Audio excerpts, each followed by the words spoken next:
Welcome to the Gaming Coffee Club, episode number 21, your weekly chilled out PlayStation news roundup where we chat all things PlayStation over a nice brew. First off, what are we going to talk about this week? A ton of news. Insane PlayStation hardware price increases. We have got a massive Sony product has been cancelled, kind of out of the blue. We've got a ton of game announcements and a big showcase has been announced and PlayStation 6 pricing leaks.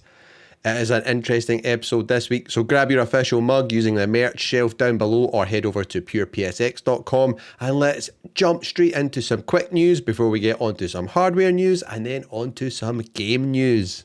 Let's jump into some PlayStation Plus news first of all. It's that time of the month again where a bunch of games leave the service and we have a total of 6 PS5 and PS4 games leaving PlayStation Plus Extra next month. They'll all be leaving on the 21st of April, so you have a little bit of time. You've got a couple of weeks to blast through any of these that you like the sound of, and it's EA Sports PGA Tour. I need more coffee, I think. Lost Records, Bloom and Rage, Dave the Diver, that's a good one to check out, that's good fun, Spitlings, Towerfall Ascension, and Disaster Report for Summer Memories. Since this is on the PlayStation Plus Extra tier, they'll disappear and there'll be a little padlock next to them after the 21st if you've not, finished playing them. It's not the same as the Essential tier where they are just available in your library all the time, with the monthly games we get every month. So make sure you dive into any of these. My recommendations to check out from this would be actually EA Sports PGA Tour. I've played a little bit of that. It was good fun. And Dave the Diver is good fun as well. Both of them are available on PS5. Dave the Diver is also on PS4. So jump in and check them out before the 21st of April. Otherwise, you'll miss out on them. Now, Starfield is heading to PlayStation 5 pretty soon. By that I mean next week, and a lot of you I know are excited about this game. I had played this previously on Xbox and was pretty disappointed. There was some good aspects, but the thing for me which just made the game a real chore to play was the constant loading screens. It just totally broke immersion. It was just a big no-no from me. If they fix this in this update, I will absolutely jump back in. Because there's a core of a really good game here. It just wasn't executed correctly. But it's coming to the PlayStation 5, as all Xbox games are these days, and also with some new DLC, which is called Terran Armada, which is a major update that reworks the gameplay systems and adds new content. But this means the game is going to be massive on your PlayStation 5's hard drive, so you may need to delete some space to get this to fit on. And it's supposedly going to be a whopping 123 gigabytes to fit this RPG from Bethesda on your hard drive. Now, this didn't make the splash I think they expected when it launched way back in, I think it was 2022 or 2023. And the reviews were a bit lukewarm on it, but it's worth checking out if you're into these sort of games, if you like Bethesda games. I want to know if you'll be checking this out. But what do you make of the size of this game? I feel like so many games nowadays are just not very well optimized, or maybe they are just using super amazing high quality textures, so it is a massive file.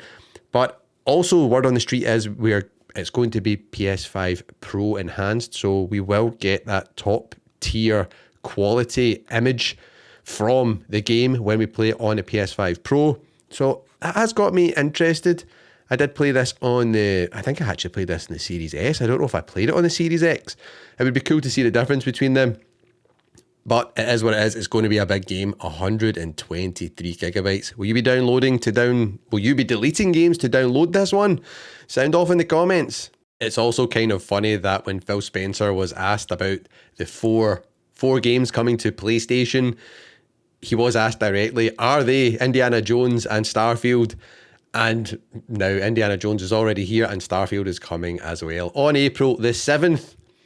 Now for some good PlayStation Plus news, and that is that 2 of the PlayStation Plus Essential games for April 2026 have leaked.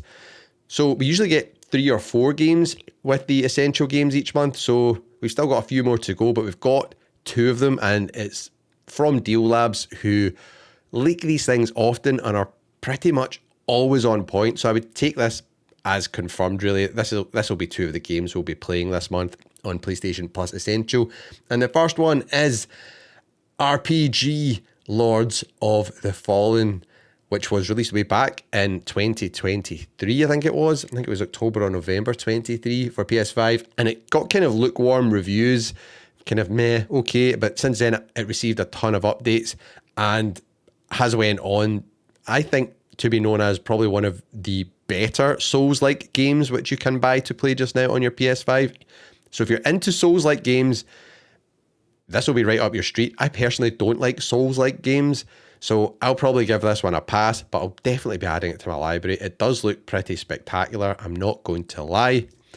Will you be checking this one out? So this is the first game that has been leaked, and the second one is Sword Art Online Fractured Daydream. So this is a game from 2024, an open zone action RPG featuring a ton of playable characters from the Sword Art Online universe. This game also had kind of mid reviews, so I'm not sure if this one will be for everyone. The visuals from this trailer I'm watching look really good. It's a nice anime art style. Will I be playing this one? Probably not. I'll probably give this a miss as well. So for me, it's not the best PlayStation Plus Essential month so far. Who knows? We've still got another game or 2 to be announced, so hopefully they're absolute bangers. But I just thought you'd want to know what's heading your way on PlayStation Plus Essential, because it's cool. You can add these to add them to your library. You've got them forever. You can stream them from the cloud, to your portal, all these good things. So stay tuned to the channel and we'll see what the other 2 games are when they get announced. We have some wild pricing news for the PlayStation 5, the PlayStation 5 Pro, and the PlayStation Portal. I kind of can't believe this is real, but this is on the PlayStation blog. It has been announced and confirmed. So a couple of days ago, Sony announced that these prices will take effect from the 2nd of April. So this could be a bit of a warning to you if you had been saving up for a PlayStation 5, PlayStation 5 Pro, or a Portal. Buy one right now, because they're going to get a lot more expensive.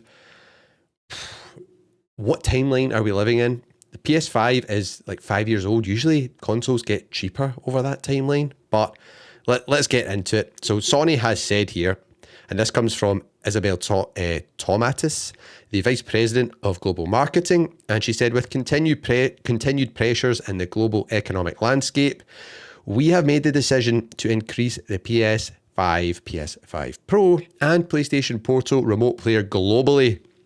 So wherever you are, you're probably going to get hit with this. It's not just one particular region. We know that price changes impact our community, and after careful evaluation, we found this was a necessary step to ensure we can continue delivering innovative, high-quality gaming experiences to players worldwide. The updated recommended retail prices for PS5 consoles are effective starting 2nd of April 2026 as follows. For all other territories, please check with your local retailer or PlayStation Direct, their website, where it is available. So these regions here are the ones they're telling us the price for in this blog, the updated prices. If your country or region is not listed here, that doesn't mean you are not part of these price increases or you're exempt. You just need to go and find out the prices for yourself, unfortunately. These are the ones they're just telling us, and it just blows my mind. We'll talk about why this is happening in a second, but first off, we've got in the US, who are hit the worst out of this. PS5 is now $650 for the standard PS5 console. What? So that's the standard PS5 with the disc drive? That is just mind-blowing. So to give you an idea of what we're playing with here, the PS5 used to be $550, so that's $100 increase. What? Then you've got the digital edition. So this is the one that doesn't have the disc drive, which I think you should all avoid. You should always buy the one with the disc drive. It gives you so many more buying options when buying games to allow you to save a bit of money when you're buying your games at least. New games when they launch are always cheaper physical than they are on the digital store. It is now $600. What? I can't believe that. And it was $500, so another $100 increase. The PS5 Pro is $900. And that was $750. And if you do remember, they had bumped the price up there by $50 a couple of months ago. So it was $700, then it went to $750. Now it's going to $900. Whoa. I feel for my friends in the United States. They are getting hit hard with this. That absolutely sucks. And here's why that sucks even more. If you buy the PS5 Pro and you want the disc drive, which is another added purchase, I'm not sure how much the disc drive is in the States. I think it's maybe like $60 or something. You're closing in on $1,000 for a PS5 Pro with a disc drive. I love my PS5 Pro. It's like my favorite like current gen console right now. It's just a beast. I love it.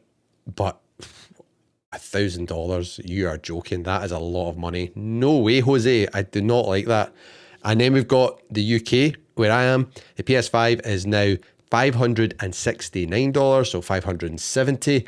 And that previously was $480 here. So a little bit of an increase, not as much.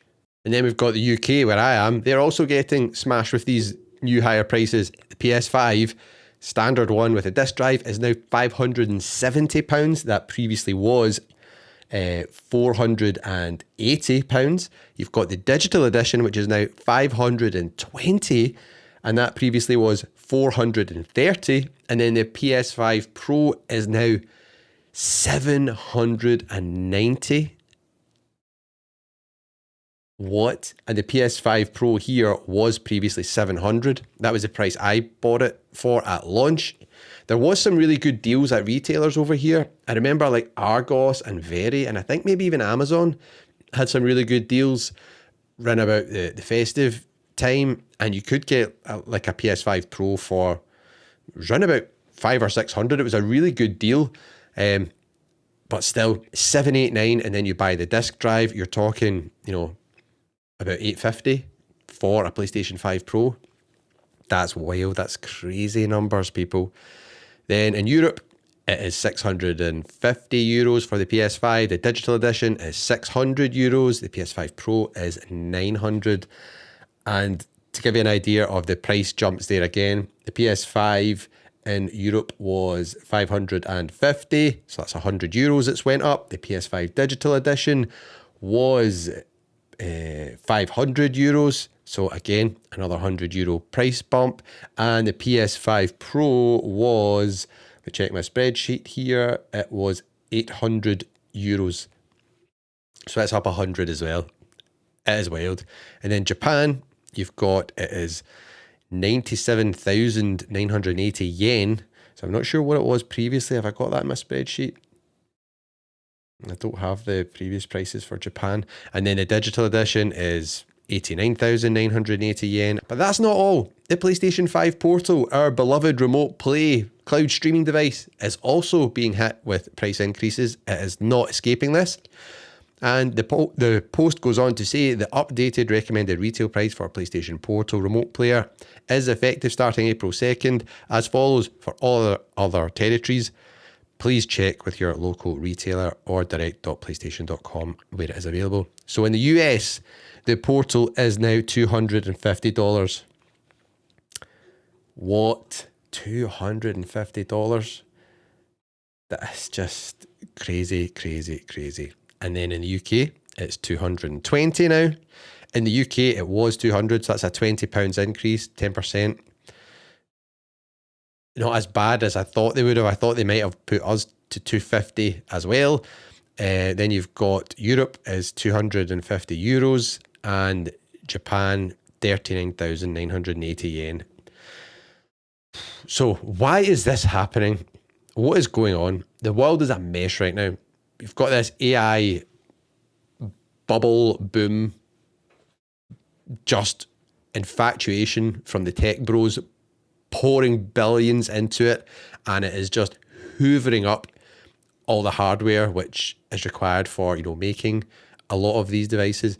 So RAM prices are way up, storage prices are way up. Then we've got the political side of things, where the world is just a riot. There's stupid tariffs being just thrown all over the world, which is making the prices of everything go up for everyone. And there's wars and stuff impacting transit of goods and transit of, energy. And it is just all bonkers, and it all just leads up to something like this. And let's not forget, I'm not saying this is part of the reason here, might very well be, but I do think companies in general are jumping on the bandwagon right now to increase prices wherever they can because of all of these global uncertainties. They can kind of use it as an excuse, because when you do look at most of these companies that are raising their prices, they're all making record profits, and you're like, it's just the capitalism has gone wild right now. Companies just do not seem to want to suck up any cost. They just instantly pass it on to the consumer, because all they're interested in is stakeholder returns, making sure that shareholders get, the most amount of money back. It's wild. I think it's pretty disgusting, to be honest, as well. I spoke about this in a video on my channel, where imagine companies just had a set target to hit, and once they hit that, it was cool, it was all good. And I mean not a profit target the way they have just now, that they try and hit that and then go above and beyond it so that they can seem really cool and really good and really successful to their shareholders, and then the execs get huge pay packs on the back of it, and they just make tons of their staff redundant all the time. What I mean is, they've got a target, they hit it, and that's them cool. So they say, right, every year we just need to hit this amount to cover our costs, pay our staff all a good wage, and keep providing a good service to all of our customers. Each year they just need to hit that. They don't want to go above it, they just want to hit that. It's all good. I know it's very simplistic the way I'm presenting this, but the world has just gone a bit mad in my mind with these things. Companies are just chasing profits at the cost or the expense of everything. Like, the planet is just being wrecked by companies just chasing extreme profits. It's just greed. I'm not saying that's what's going on here.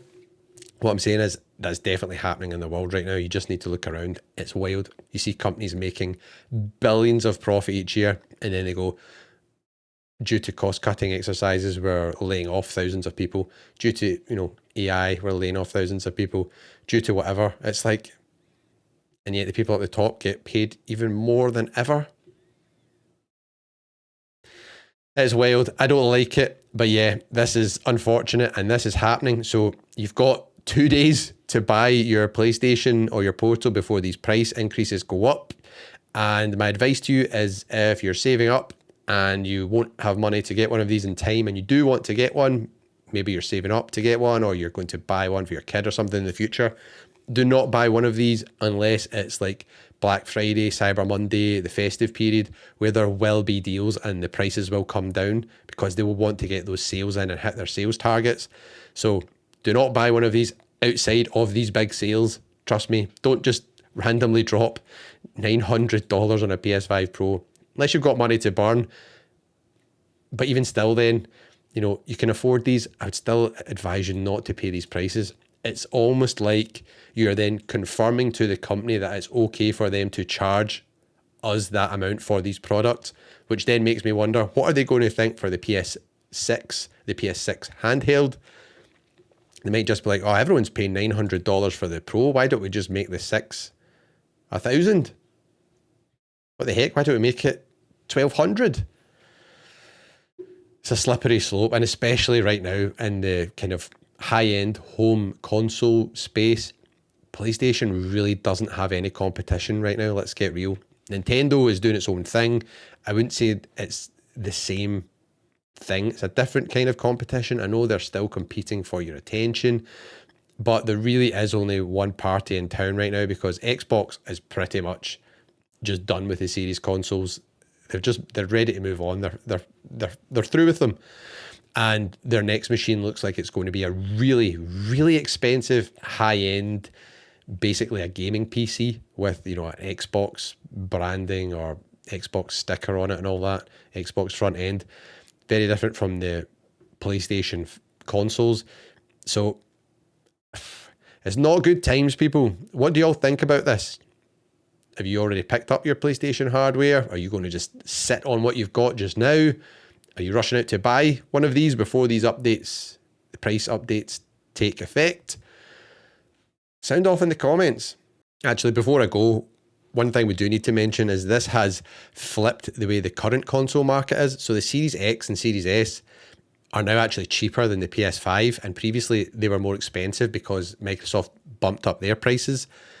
So that leaves us in a weird dilemma. If they keep their prices as they are, that would be the cheapest way to play Grand Theft Auto 6 when it launches. Microsoft should jump all over that. If they've got some brain cells in their leadership team, let's lock down those prices and actually give our consoles a sales boost, give them a chance to breathe. Although I think that's probably even out of their hands. It wouldn't surprise me if the Xbox consoles get another price increase along with the Nintendo Switch 2. Everyone's been impacted by the reasons I mentioned earlier on there. So we just need to watch and see, and we'll keep our eyes on this situation as it develops here on the channel. Speaking of pricing of consoles, we have an interesting leak from Kepler L2, who's pretty much on the ball, I would say, with a lot of these leaks when it comes to the PlayStation 6 pricing, which has got everyone guessing what it's going to be based on Sony increasing the prices of the PS5, the PS5 Pro, and the Portal this week. So we're all thinking, is it going to be $1,000 or more for the new PlayStation 6 console whenever it arrives? And he has posted on NeoGAF, so that's the forums he often shares some insight on, and he actually spoke about the console's bill of materials, which I think is maybe some good news here. And this is based on the current landscape we're in right now. And he mentioned that my current build of materials, that's how much it would cost for Sony to actually build the PlayStation 6 console. Not how much they would sell it for, how much it would cost them to build it. Then obviously they can put profit on top of that, or they could subsidize it and eat up some of that cost and sell it cheaper. But he says my current build of materials estimate for PS6 is $760. Interesting. What do we think about that? He then says, so I would say $699 is still possible with a reasonable subsidy. And here's the big part though, why I keep saying we need competition in the gaming console space. We need Xbox. We need a strong Xbox console. If they would stop messing about and get their act together. He goes on to say, the question is if Sony will even bother, that's bother with the subsidy, now that Xbox is not direct competition anymore. So that is why we need strong competition, because it keeps prices down for us. It keeps the competition on their toes. It means they need to provide good products, good games, and good value. And innovation. So that's not good that Xbox is pretty much done in the home console space. Their next machine is looking like it's going to be a gaming PC for your living room, which is going to be extortionate, I would imagine. And that's not all Kepler L2 went on to say, though. He actually went on to discuss some of the difficulties behind Sony's decision-making for when the PlayStation 6 would potentially launch. He said AMD could theoretically take the 3nm wafer capacity and use it in other products if Sony decided to delay the console, but I'm not sure the demand is high enough since most of their flagship data center stuff is actually on 2nm. So there would probably be some penalty that Sony would have to pay, and wafer prices for a 2028 2029 launch would be even higher. The only reason for a delay would be hoping for a RAM NAND price collapse. So RAM, that's your memory, random access memory, and NAND is storage space like your NVMe drives. He's saying The only reason for a delay would be hoping that those prices would plummet and come down. But as I said before, no one knows if, when, by how much prices will come down. That's how he actually says it here. But as I said before, no one knows if / when / by how much prices will come down. So a delay is a bit of a gamble, and the safe strategy is actually to launch in 2027 as planned. So we're really looking more and more at, the opinion from a lot of leakers that 2027, so next year, we are getting a new console from Sony. Not just one, possibly two, a handheld as well as the home console. I think that's kind of wild based on what's going on in the gaming industry and the costs involved. Is there a huge appetite for a PlayStation 6 out there? I'm not seeing it. The PlayStation 5's got plenty of juice for me, especially the Pro. It really does. Some of the games look spectacular on it. And the new PSSR 2.0 update is actually a bit of a game changer. It does literally make a night and day difference by toggling a switch on. I was playing Clair Obscure Expedition 33 the other night, and I don't even think it has like a PSSR 2 patch for it or anything like that. But you can just toggle it on, and it instantly made a difference to all the characters' hair. It instantly looked way sharper and not, as kind of muddy or blurry. I was like, whoa, I actually do notice that, without having to, pixel peep and zoom in 1,000 times on the image. It was really noticeable. So the fact that a PS6 might be coming down the line next year, and what's it going to cost?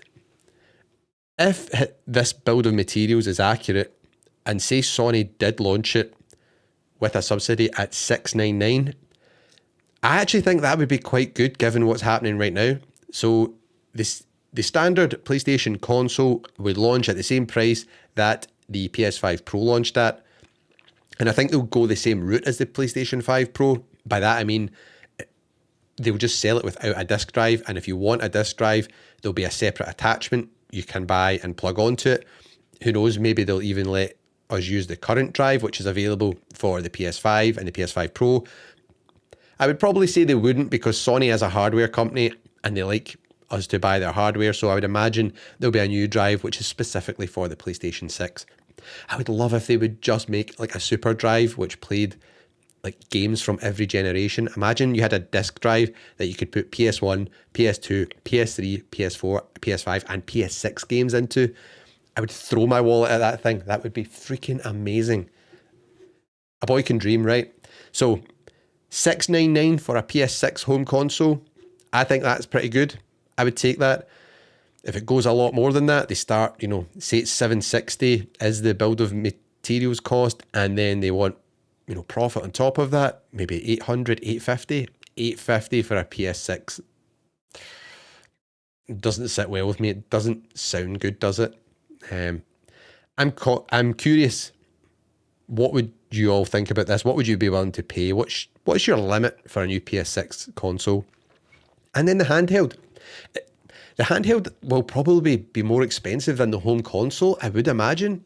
Unless, because it is less powerful, maybe they managed to do something where it isn't as expensive. That would be really nice. I mean, if we got a PlayStation 6 handheld so that's $699, say it came in at $499, I would buy that right away, 100%. So $499 for the PS6 handheld and $699 for the console.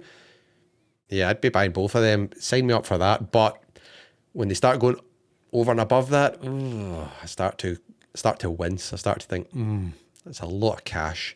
My wallet starts to cry. It starts playing that Justin Timberlake song, Cry Me a River, every time I open it. So what do we all think about this? Are we cool with these prices?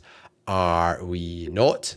And how is Sony going to market these machines in 2027 in an economy which is just globally down the toilet? I do not know. I really hope there's some really amazing innovations that make the generational difference between the PS5 and the PS6 really noticeable. Maybe like a new controller which has really cool, feedback or features on it. I don't know. And some other gimmick which you're like, I can only play those kind of games on the PlayStation 6. Will it be that, or will it just be like a mid, sort of mild generational leap. As we've seen, the PS4 to PS5 was not a massive jump. It's not like when we went from PS1 to PS2, you were like, wow, what a massive difference. Who knows? It's going to be interesting, people. Strap yourself in, get saving up your pennies if you want this. And I'll keep you posted here on the channel. There will be lots more discussion, news, leaks, announcements about new PlayStation hardware in the near future. I am very sure of it. And even for the PS6 console, what is the visual outputs going to be to differentiate from the PS5 Pro, for example? Like, I don't think they can sell the whole 8K thing anymore. They used to have that in the box. I don't know why they did that. They had that in the box for the PS5. And did the PS5 Pro have it? I can't even remember.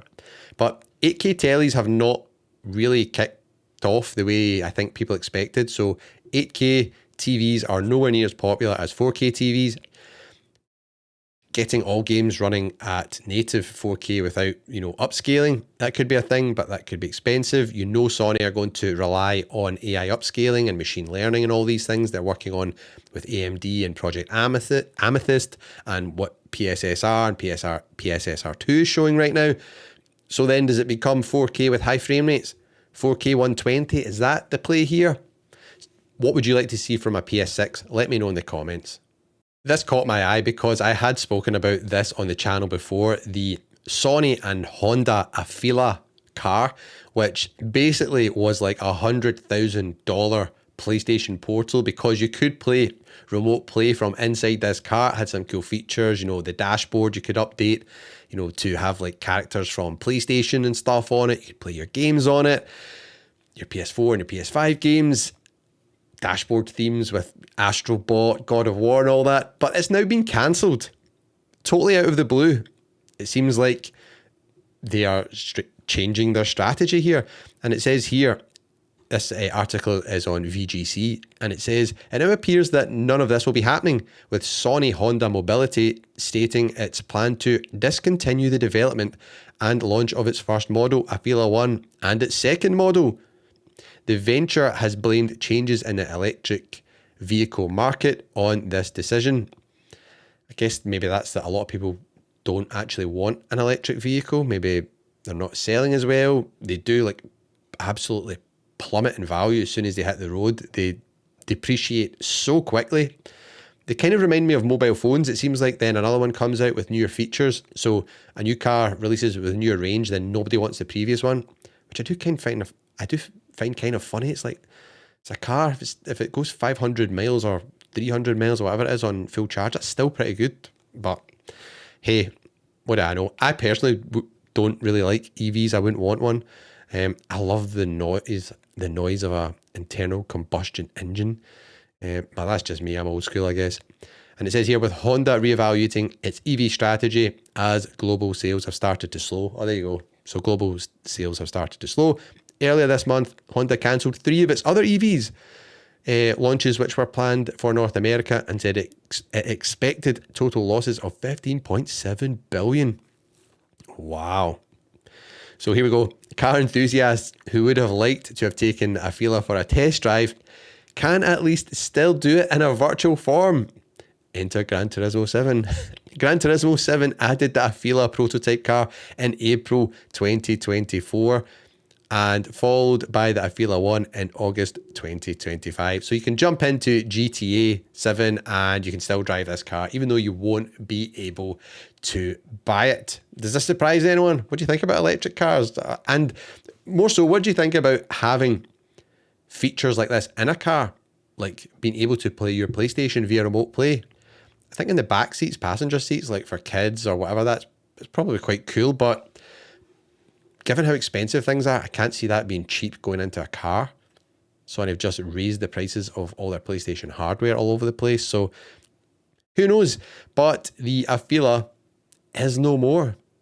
Let's talk about Bungie's latest game, Marathon, which has not been the smash hit Sony or Bungie would have hoped for, in particular on PlayStation. And we've got this really interesting post from Rice Elliott, who is the head of market analysis at Alina Analytics. And I just want to read this out because it's really, really interesting. So Marathon has sold 1.2 million copies across Steam, PS5, and Xbox. And this is an estimate by their company. It hasn't exactly made the splash Sony and Bungie wanted, even if the game underneath the surface is a masterwork of design. Looking at the split between Steam, PS5 and Xbox, Steam is clearly the main platform for Marathon, accounting for a little under 70% of the audience, 800 copies sold. Meanwhile, PS5 takes about 19%, so that's 217,000 copies, and Xbox, including console, PC and cloud, accounting for a bit over 11%, 133,000 copies. Marathon is technically a first-party Sony title, so seeing the home console struggle to break 20% of the volume is a notable data point for the ongoing platform-agnostic debate. It means there are games launching on multiple platforms, not being exclusive. PlayStation Studio online games will almost certainly continue being multi-platform, despite Sony reportedly pulling back from PC releases. One topic that came up a lot in conversations at GDC this year was why Marathon hasn't hit the same stratosphere as Arc Raiders. If any of you have played Arc Raiders and Marathon, sound off in the comments why you think this is the case. On paper, they're both extraction shooters, and Marathon has the Bungie pedigree, the house that built the gold standard for gunplay in Halo and Destiny. My answer: players understand the Arc Raiders loop within 30 minutes, while Marathon's UI acts as a massive filter, chewing up newcomers and spitting them out before they can experience the depth of Bungie's signature gunplay and Marathon's awesome gameplay loop. The Steam copies sold during each game's respective server slam paint a picture there. Did you check any of these games out during the server slam? I checked out both. I don't know if I maybe preferred Marathon actually than Arc Raiders when I played them both. Anyways, that's not important. Arc Raiders saw a massive 80% jump in copies sold during its 3-day server slam. Wow, that's big. Marathon, meanwhile, saw a 49% increase in the 4 days following its server slam, so day 7 to 3. Despite the friction-heavy start, the data suggests that those who survived Marathon's onboarding are loving life. We've been tracking cross-platform DAUs, I'm not sure what that means, and while there's the expected post-launch leakage, many players are sticking with it after peaking at 478k total DAUs, or daily active users that is. On its first Saturday, Marathon has settled into a respectable rhythm, holding 345k daily active users as of yesterday and averaging 380k daily active users across the weekend. On Steam, Marathon's average playtime has climbed to 27.8 hours, significantly outpacing the console average on PS5, 16.5 hours, and Xbox, 17.3 hours. Even more telling that the average is 22% of the Steam audience has surged past the 50-hour mark, and nearly 7% have already logged over 100 hours. Wow. So this is where it gets interesting. What do PlayStation and Bungie do next, given what has happened with the launch of Marathon? So PlayStation and Bungie are at a crossroads here. The post continues. They can either, number one, double down on Marathon with a long-term Rainbow Six Siege or No Man's Sky style recovery plan, which is something I heard Chris R. Gunn smartly mention last week on Sacred Symbols. While this could be a sunk cost fallacy in action, it could eventually yield the audience the game's mechanical depth deserves. What? It could eventually yield the audience the game's mechanical depth deserves. Yep. Shift focus towards the inevitable Destiny 3 or another project. Migrating the escalating opportunity cost and cutting their losses, so to speak. Doing both is an expensive proposition, given the high overhead and burn rate of operating out of Bellevue, Washington, with Sony recently demonstrating a lower threshold for underperforming studios and projects. The margin for error has vanished. Whatever happens, the next 6 months will determine whether Marathon becomes a cornerstone of Sony's live service portfolio or a cautionary tale of vision exceeding accessibility. I'm hoping it's the former because Marathon fucking rocks. Big analysis on the free Substack with lots more data and thoughts, link in bio. Yeah, go and check out this guy's stuff. It's fantastic. He's put up this image as well. 1.2 million copies sold across Steam, PS5 and Xbox. 55 million gross revenue via copies sold. 380k average daily active users. And here's how the copies break down across platforms. 800k on Steam. Steam is the big winner there. What do we think about Marathon, people? Why has it not been as successful as Arc Raiders? They're both extraction shooters. What is the reason? I'm not sure. I've not played either extensively. I only played them both during the server slams, and extraction shooters I just don't think are my bag. I was like, nah, I'm not buying these. I would say possibly enjoy Marathon more. I think the world they've built in Marathon and the visuals were just spectacular. I was like, whoa. It actually made me think right away, I wish we had like a Halo or a Destiny type like single player game in the Marathon universe. It just was really, really great world building. Arc Raiders was a bit like that too, actually, to be fair, but I think I enjoyed Marathon a little bit more. So let me know in the comments, what do you think's going on here? What should Sony do next? Should they keep, chipping away at Marathon, get a No Man's Sky return, a Cyberpunk 2077 style return to glory? Or should they cut their losses, move on to Destiny 3 or something completely different for Bungie? Fingers crossed that the people at the studio are still okay and there's not another studio closure. We do not need that. The industry has been obliterated with studio closures recently. We do not want to hear about any more of them. Please, Sony. Anyways, sound off in the comments your thoughts on Marathon. I had just been saying I hope there's no more studio closures in the gaming industry this year. This year has been brutal. There's been studios closing right, left and centre all over the place as companies are cost cutting, aka usually just being greedy.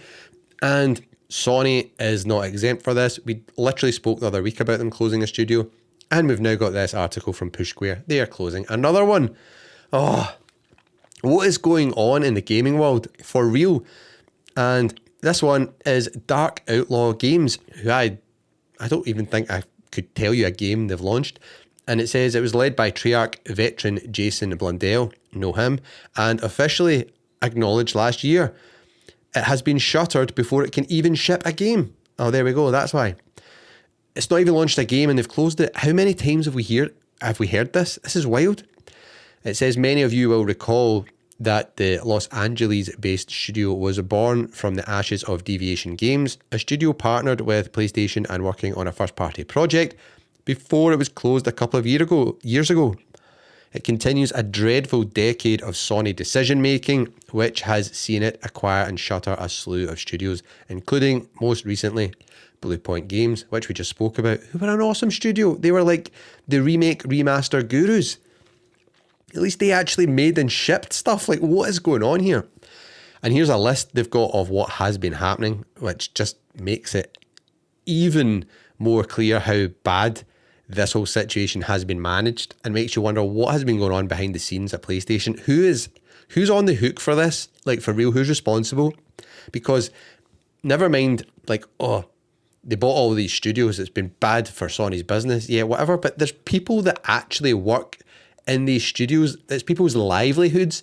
People, this is their job to feed their family. To me, that means they've been mismanaged. They shouldn't have been bought in the first place. Or if they have been bought, they should be run a lot better and allowed to thrive. But instead, we've got this. 2020, Manchester studio shut down. 2021, Japan studio as well. They were awesome. 2023, Pixel Opus. 2024, London studio. So were London studio. They were awesome as well. 2024, Firewalk Games. 2024, Neon Kai, whatever. 2026, Bluepoint Games. And 2026, Dark Outlaw Games. What is going on, people? The article states, obviously there's no attachment to Dark Outlaw Games as we never got an opportunity to know what it was working on, but it continues a disastrous run for PlayStation first party, which has stumbled its way through the PS5 generation. They haven't half stumbled their way through this generation. It is just wild. And it then says Blundell's best known for working on Call of Duty Zombies. Love Call of Duty Zombies. Back in the day in particular, Kino der Toten. Jump into that with a few mates. Absolute blast. You can't beat it. So it's likely Dark Outlaw Games would have been working on a first-person shooter. We know that Deviation Games before it was beavering away on some kind of sci-fi game. Also here it says, elsewhere, a small number of layoffs will also be carried out across the wider PlayStation family in the US and Europe. What? That absolutely sucks. Like, PlayStation's doing fine. Why? I just get so frustrated with all these things. I hope all these people are okay and get jobs right away in the industry somewhere else. As part of this, the platform holder is moving away from the mobile game market, although it will still support previously announced projects like MLB, The Show Mobile, and Horizon Steel Frontiers. I couldn't tell you a Sony or a PlayStation mobile game, apart from Horizon Steel Frontiers, because we've been talking about that recently, and it looks freaking good. That should be a console game. Sony has spent years coveting the smartphone gaming goldmine, but has failed to ship anything of note. It's currently location testing Ratchet and Clank Ranger Rumble in select regions. What? Although we don't have particularly high hopes for it at this point. It's churned through a number of high-profile executives in the space, many of whom it poached from leadership positions at giants like Apple. Now it's decided to invest elsewhere. Right, people, another disaster. What do you think has caused all this mismanagement here? Has it been mostly down to this obsession with chasing live service games, and then, you know, maybe studios have been forced into making live service games when that's not their forte and not their experience, and then it's not panned out for them, and then they've been shuttered? Let me know in the comments. But another bad story. I hate seeing these things, and I hope we get some stabilization in the industry now and it can start to heal, because it needs to. And hopefully Sony are a bit smarter with their acquisitions and smarter with supporting the studios they already have, so they're successful and don't get added to this list. Anyways, sound off in the comments, people. What do we think is going on with PlayStation's leadership and the management of their first-party studios? Xbox recently had a partner showcase, which is, as it sounds, partner studios. So studios that are launching games on Xbox, they're not first-party studios. They come along and they show off some of their games, which are heading to Xbox. But you know what that also means? Because they're third-party, they're also coming to PlayStation. So I thought there was a whole bunch of games announced. I'll pick the 5 best ones that you need to know about, which are coming to PlayStation this year or in the future, whenever it is. And the first one which jumped out to me, which is coming in 2026, we don't know when, and it is this one, which is on screen right now, Artificial Detective. This looks pretty cool. Artificial Detective is a third-person action adventure where you step into the shoes of a robo-detective in a dystopian city overrun by rogue robots. This could be the future. We're heading towards all this AI stuff. Hopefully not.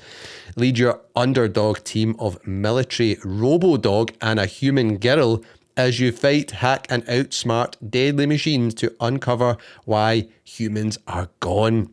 Explore the multi-layered districts of Conglomerate North, search for clues, weaponize the environment, and survive sandbox encounters your own way.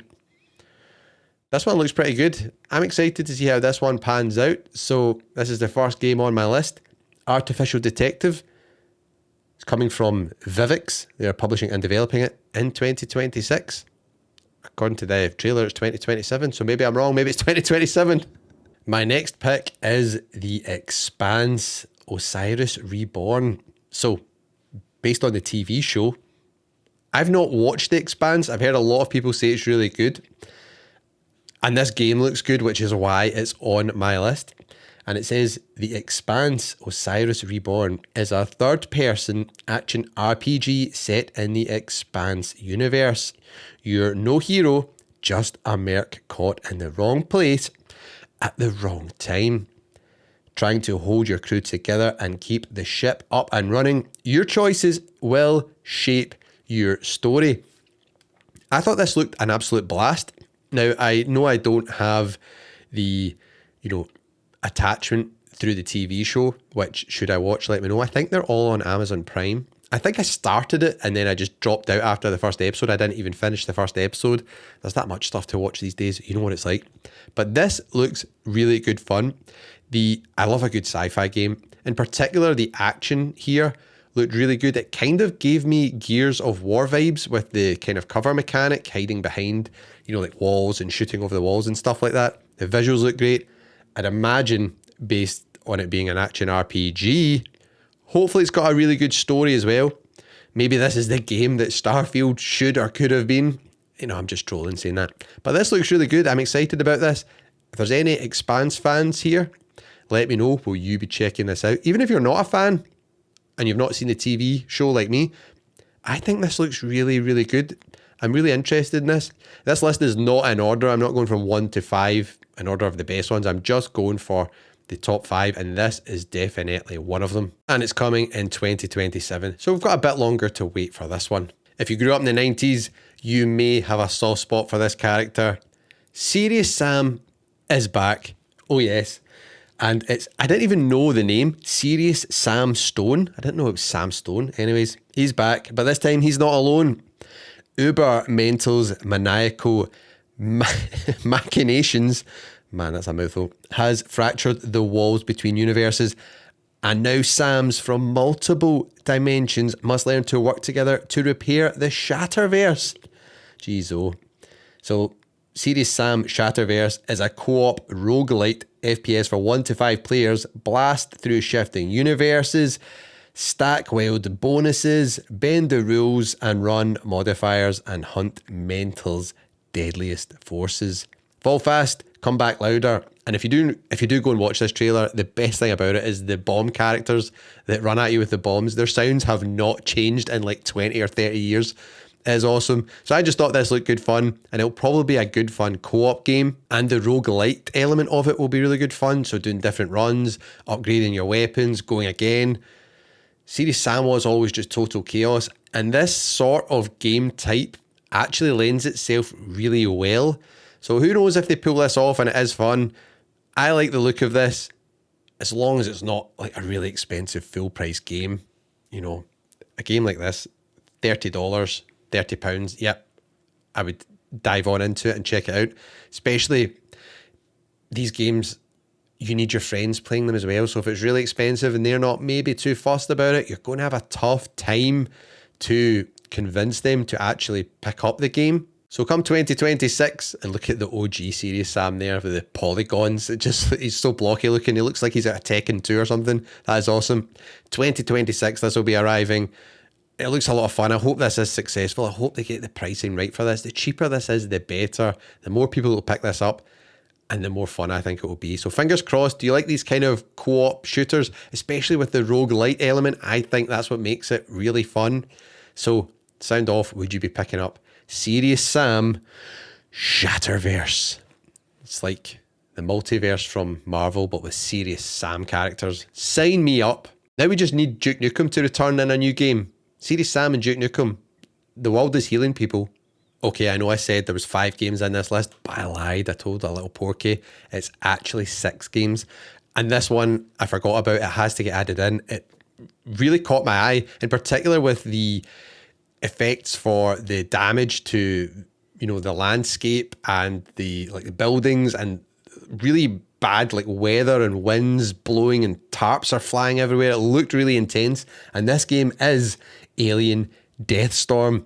In Alien Deathstorm, you play as the combat engineer, a highly trained first responder who has been dispatched to a remote off-world colony that has suffered a complete loss of communications. Arriving days or potentially weeks ahead of a full rescue fleet, your job is to determine what has caused the colony to fall silent and try to save as many lives as possible. 2027, this bad boy is arriving. The visuals in this just look top notch. I can't wait to see this on a PS5 Pro. I think it will be really intense, and it gives me that kind of Aliens vibe, you know, from the Aliens movies. So yeah, look at how intense that weather looks. The like tarps and bits of plastic and stuff blown about, the destruction to the environments. The monsters look great as well. He looks like a cross between an alien and a predator. So yeah, I think this looks good fun. And it looks a little bit creepy, but not too creepy because, as you know, I don't like scary games. So yeah, I could handle this one. This looks freaking good. Hopefully it plays as good as it looks and has a great story as well. But I'm excited for this one. Got a bit longer to wait. 2027. Heck, who knows all these rumours we're hearing. The PS6 might be out by the time some of these games arrive, which is just wild. So yeah, PS5 Pro, I would like to check this one out. Alien Deathstorm. Who's up for attacking some aliens? And you know what aliens are good at, people? It's these little kind of jump scares that happen. Wah! The next game on our list comes from Sega, and it's from the same developers who brought us the Yakuza games. But this looks a lot more grounded and gritty and, you know, visceral than the Yakuza games, which are a bit out there. And this game is called Stranger Than Heaven. So this was previously known as Project Century, and it is an upcoming action-adventure game which was announced way back in 2024 at the Game Awards, and the game does not have a release date yet. So the game is being developed by Ryu Ga Goto Studios, and it's one of their new standalone titles separate from Like a Dragon and the Judgment series. But this one is set in 5 different time periods: 1915, 1929, 1943, 1951, and 1965. The game will follow the story of a man named Mako Daito.